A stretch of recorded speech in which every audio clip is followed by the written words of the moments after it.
Her crutches slipped against the cracked concrete, and before she could steady herself, laughter echoed like knives through the cold morning air. The bullies had done it again, stuck their feet out at the exact moment she tried to board the bus, sending her sprawling onto the ground.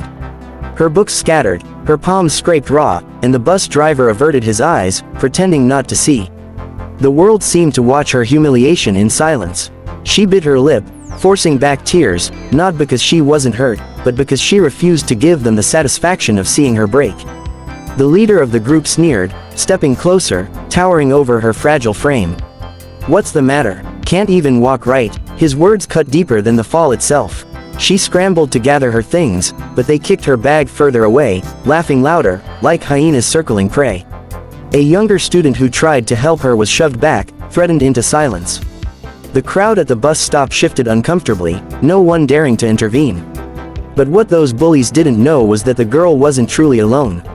She had family, not in the way they understood, but in something far greater.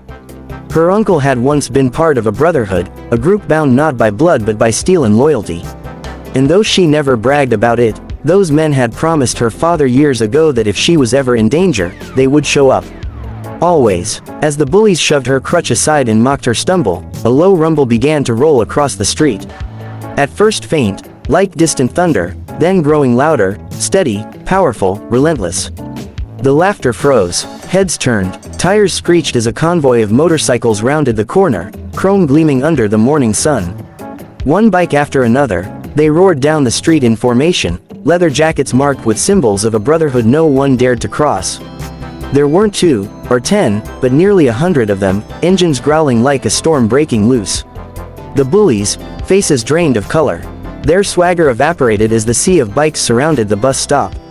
The leader tried to laugh it off, but his voice cracked under the weight of the engines. The front rider killed his engine, the sudden silence heavier than the roar had been. He removed his helmet slowly, revealing a scarred face and eyes that burned with the kind of fury only men who had lived hard lives could hold. He dismounted and walked toward the girl, ignoring the trembling bullies.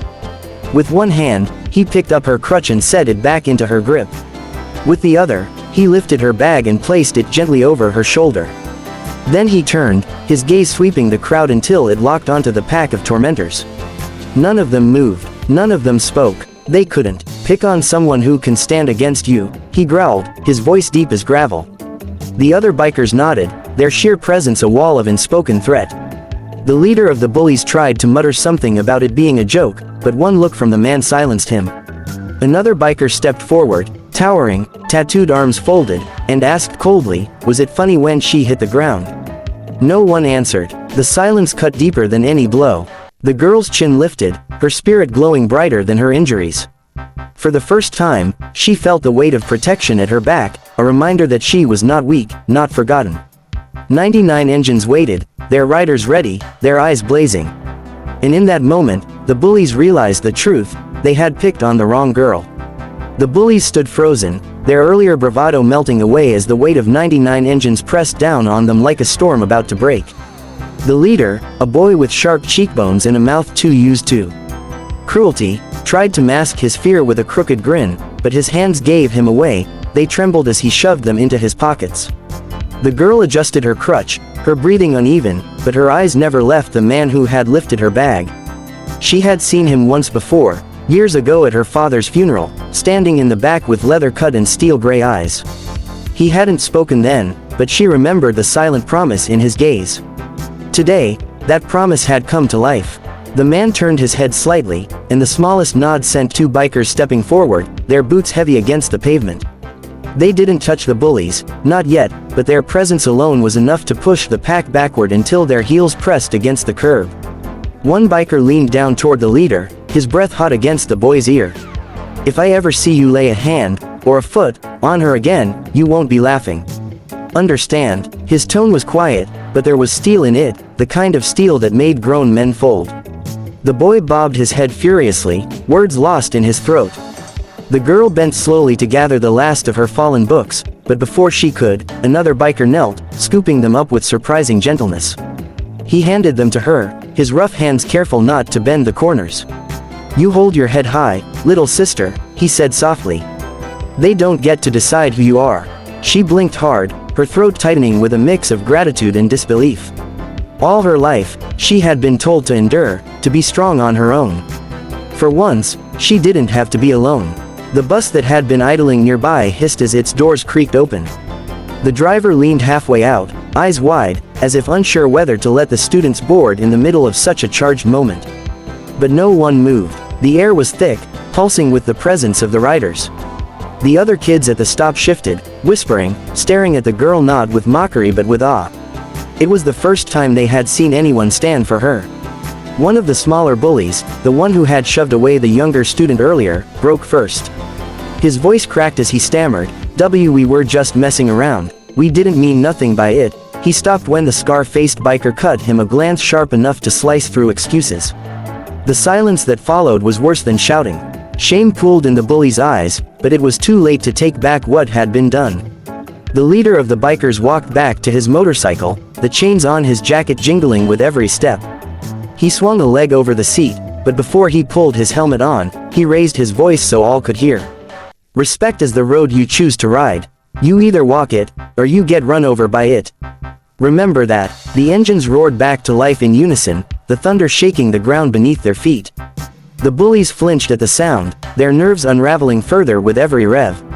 But before the riders left, one peeled away from the formation and stopped directly in front of the girl. He handed her a small patch, embroidered with a winged wheel and a flame.